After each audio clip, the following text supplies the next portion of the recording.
Hello everyone, and welcome to my continued coverage of the Chessable Masters. And this is one of the legs of the Champions Tour, and as you probably know, I'm well involved with Chessable, so it's good to see a chess company sponsoring one of the legs.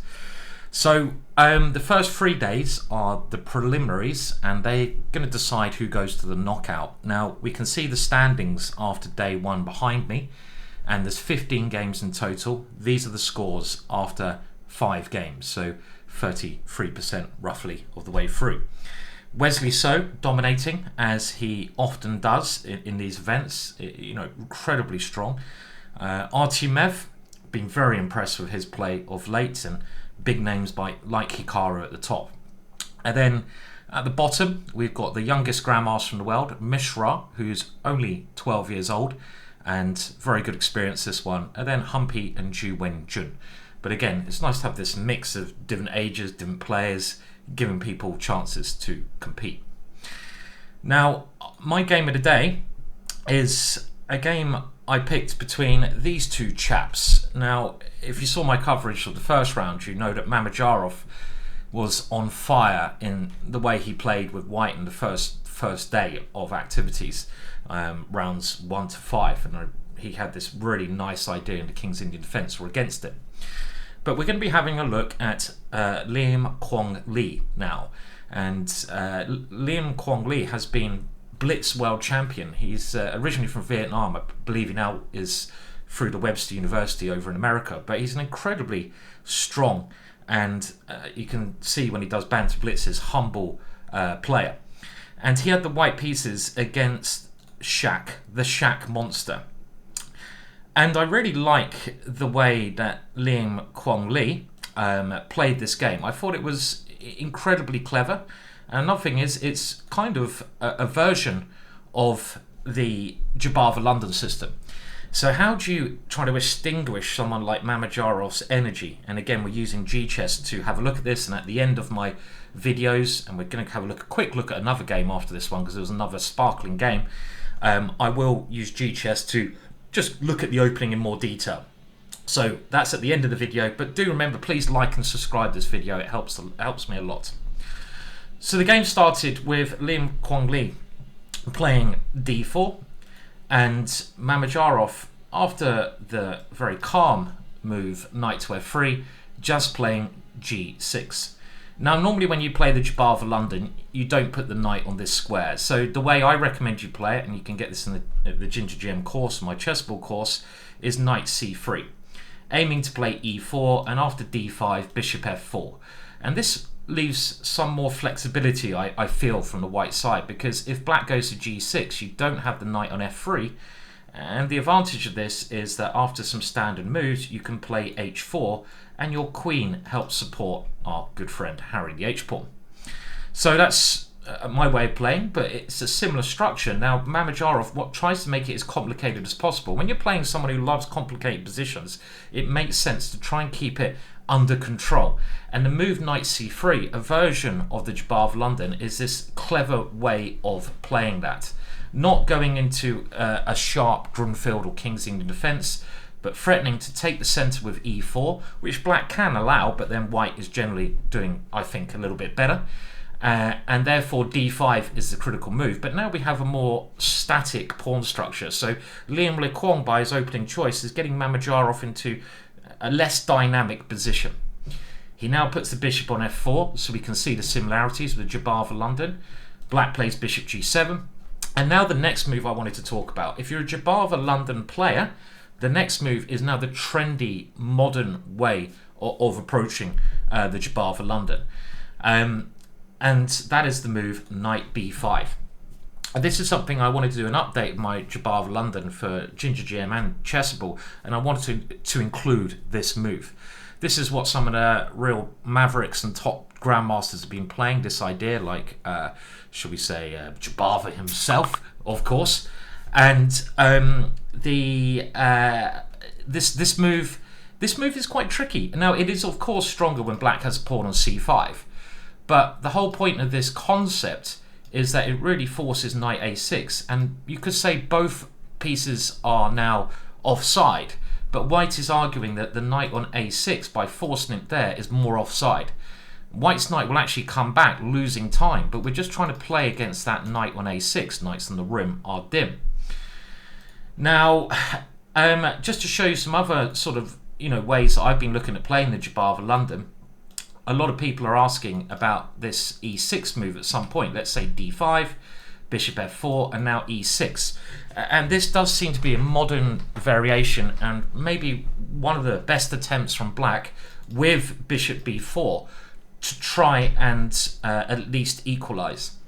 And originally I just went e3 in the Jabava London courses, which I still think is okay, but I'm going to try to update things and suggest the move knight b5 here in my future Jabava London pieces of work. And the point is, knight a6 is now forced because of the threat, and we just play something like e3. And this has the advantage that at some point c6, the knight comes back, and we can even take this knight at the right option. And this seems to be actually a way to avoid, as I'll show at some further point, the sharp, annoying lines of bishop b4. Anyway, let's go back to the game. So knight b5 played, and now knight a6, e3.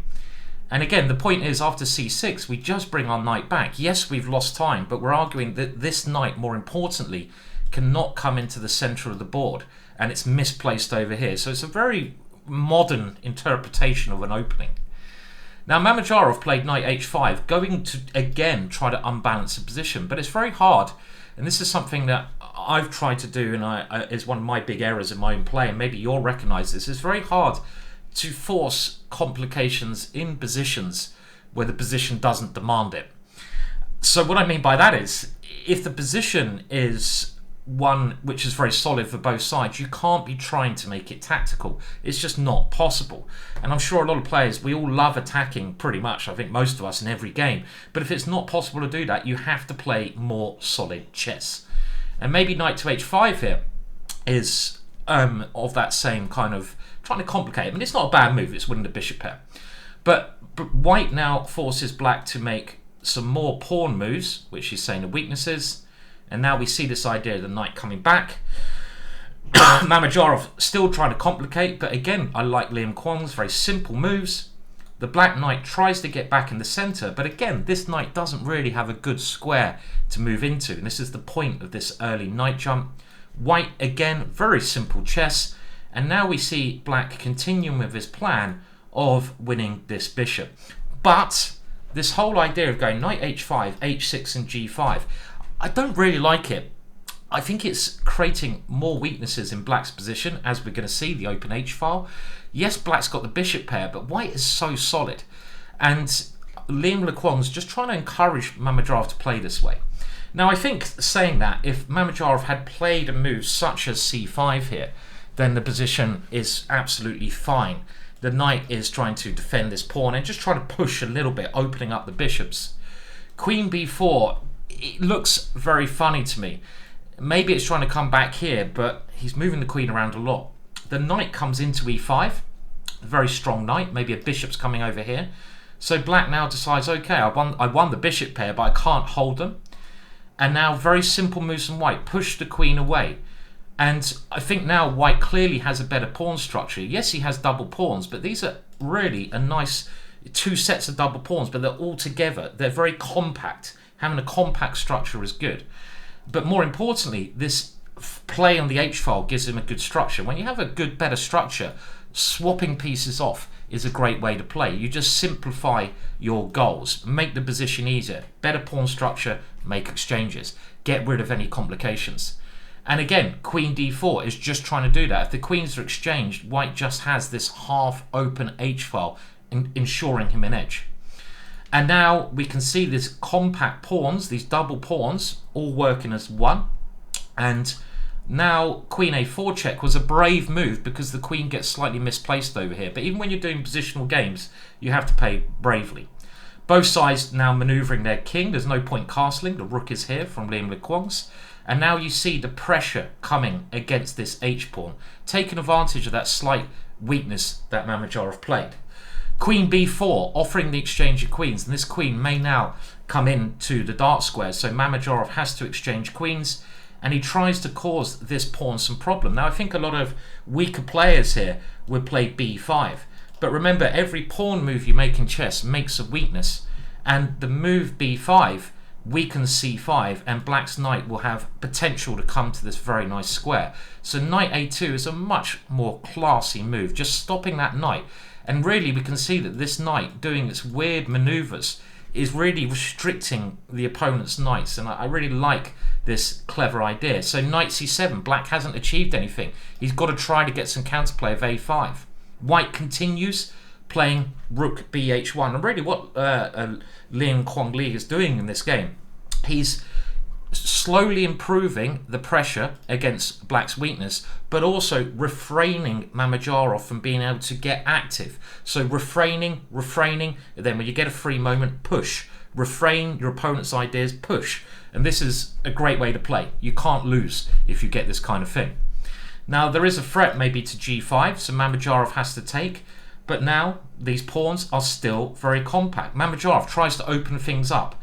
g4, pushing. Pawn takes b4, knight takes b4, and the rook doesn't have a way in for black. And here, well, Mamedyarov plays a bad move, but it's quite tricky already because this knight on b4, it stops everything. White can play c3, and maybe even the knight can come back round towards the center. Black tries c3, hoping for pawn takes c3, knight b5, but of course, Liem was well aware of what black's trying to do, and after b3 he just stops all the play. The rook still doesn't have an access point. The black knight can't come into the position. Black tries to exchange, and look, just stepping back, controlling both of the squares for the knight. Rook g8, and now push, refrain, push. And really in this position things are looking pretty hopeless for black. White just takes his time improving his king. Mamedyarov desperately tries to get his knight into the game, but now f6 is just really a crushing move. King f8, and rook a1 is trying to play on both sides of the board, showing that domination of the position. I actually believe that g5 was probably even stronger, just getting on with it immediately. The point being, if pawn takes e3, we simply take on h6, and we take with a pawn, and look at the h-pawn. It's going to win the day. Now the game ended with, after this one, white playing on both sides, and this is also a very good way to play. And we can see that that white rook, it's really, look how black's pieces just can't get into the game. Black tries to make it possible for that to happen, but knight to f4, and again this whole idea has been about the white knight always restricting any squares to the black knight, but restrain and push. Rook g5, and now rook b4. White is just trying to come round and slowly grab these pawns. Black has no way to get counterplay. Rook d4 check. Now there is a threat to g4, so we just remove one of those rooks, and again just stop all of black's play. The black rook can't get into the game. That knight can always be captured, and we're going to mop up these weak and poorly pawns. Knight d5, trying something. What else can black do? But now it is really a mop up job. And you can see here, well, already white is one pawn up, but he's got the more active king, and black's pawns are still struggling. The king very nicely defending all the pawns. Black rook can't play. The rook comes to d3, and you can see in this position white simply exchange off the rooks, and he wins obviously this quite simple king and pawn ending, where now Mamedyarov resigns. I thought that was really nice, because in some ways Mamedyarov was made to look very average in that game, which we know he's not. By Liem Quang's controlling all of the play, he was really just pushing, and we can see maybe Mamedyarov's very active style. It's a brilliant style, but it can really backfire, and he commits himself to this pawn structure on the king side, and as we saw, this was the losing problem for black, committing himself. Yes, winning the bishop pair, trying to make it complex, but maybe this was the bad error, because later on he gets in trouble. And Liem Quang just swapping off pieces wherever he can. Bishop d3, realizing he's got a better pawn structure, so using that. Now the next game I want to very briefly look at, and then I'll have a look at this opening on G Chess, so you can hang around for that if you wish, is the game, and we'll start from move 1, and we'll go through this one, I think, much quicker. And this is now with Mamedyarov. We're going to just change the names around because it now is Mamedyarov with the white pieces. So let me just see if we can get. Let me just do this. Like I'm editing as I go, and it's I'm basically like world champion at editing as I go, or am I? We're going to find out. But this game was Mamedyarov with the white pieces, and he's playing against, well, the world's youngest grandmaster, and that is Mishra. And let's just bring up a picture of the two players. So, well, we've seen a picture of Mamedyarov, but I think this picture of Mishra is a brilliant picture. I mean, it's fantastic picture. There we go, Mamedyarov. He's only 12 years old, but look at the intensity and concentration on that face. And let's remember, he is a kid. He's 12, okay? This competition is such great experience. And I see some people are saying negative things, which is, I think, completely ridiculous. He deserves to be a GM. Yes, he does. He could have played a lot more tournaments if it wasn't for COVID. Yes, he got his norms in Budapest, but he was playing hard games. There was no fixed games. He's playing veterans. Yes, if he played in opens, it would have been harder, but he deserves to be a GM. Look at his games. When you're playing in this field, though, you're playing elite GMs who are battle hardened, have had experience. So it's a real challenge. And I think any average GM will realize how hard it is when you're playing these guys who are proper professionals, preparing every day. They've got years on Mishra. They are really just hardened and the world's best players. So, he's got time on his hands. I think it's great to have him in the competition. And I hope no one's too harsh on him. Just use it as a learning experience. He's had some great... I mean, he had a game against Hikaru in day 1 where he had Magnus Carlsen commentating on it. How brilliant is that for him? And he really should have held Hikaru, and he's showing his class, but he's just not getting the results. But saying that, Mamedyarov, well, again, I had to show this game. We're going to go through the moves quite quickly here. It started off with a C3 Sicilian. One thing that I think a lot of the players are doing against Mishra, which is very clever, they're playing sidelines, C3. Mamedyarov doesn't play that because they realise that Mishra is not as experienced as them. So they're trying to trick him out in openings where his knowledge he just hasn't got the time. He's 12. He's got to play Lego now and again. He hasn't had the opportunity to learn all these variations. And here, well, we can see that Mamedyarov plays one of the main C3 lines. And okay, they play some pretty normal moves here. This is a standard position. And my theory is not so great in this position. But Queen e6 check is, I think, interesting. You push the king offside. But as the game goes, we can see that now, after the exchange here, it's now Mamedyarov who's got the more compact and central pawn structure. And remember, really, the pawn structure is like the skeleton of your position. It's very important. And what I really like about this is now Mamedyarov, he's got some control of the centre and he starts attacking on the wing with this, his favourite move when we saw from the video yesterday. And one thing I've noticed about strong players, they really only do wing attacks when they have some control of the centre. That's something well worth remembering. Now the game heats up with both sides playing quite logical moves here. The rook comes to the centre, so Mamedyarov, even when he attacks, he's not in a rush. He plays good moves. And now using that centre, the bishop comes in, but it really gets exciting. And I'm just going to go to point. And this is a lovely move, just throwing everything forwards. But after queen b7, now we see a Mamedyarov special. Now imagine you're white here. You've got your pieces to very aggressive squares. You could be thinking about moves like this, but does it achieve anything? But more importantly, you have a lot of dangerous pieces sort of around the king, around black's king. But, and let's think, black's pieces on the other side of the board, but you need to open up the position, and maybe there's no threat yet because of the pin, but you need to start the attack. What is the move here? What would you guys play? Open the position up, g4. This is a very typical way to break down the blockade on the king side, and it blasts through. And the point being, after pawn takes g4, h5, and now, oh, this is getting horrible. The bishop drops back, but Mamedyarov has successfully opened this up. The knight is too strong. It needs to be removed. Mishra comes over and defends. Mamedyarov moves his queen on the dark squares. And now, after bishop h6, well, it's, I think, a very bad position because the queen's coming in, the rook's coming in. I feel black is losing here.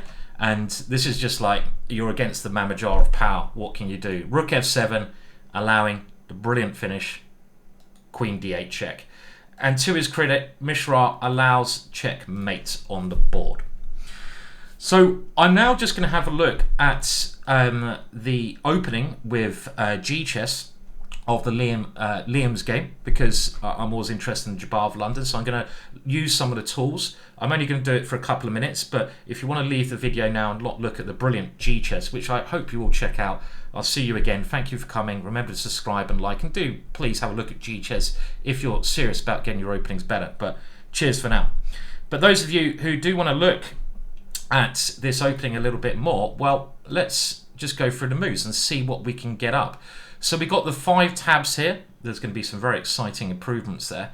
Now, first of all, knight to f3, g6, knight c3. I haven't done a GingerGM course on this, so it's not up there. Let's have a look in the encyclopedia. So after d5, bishop f4, the encyclopedia, we're building this up all the time. We don't have anything on this because it is quite a rare position.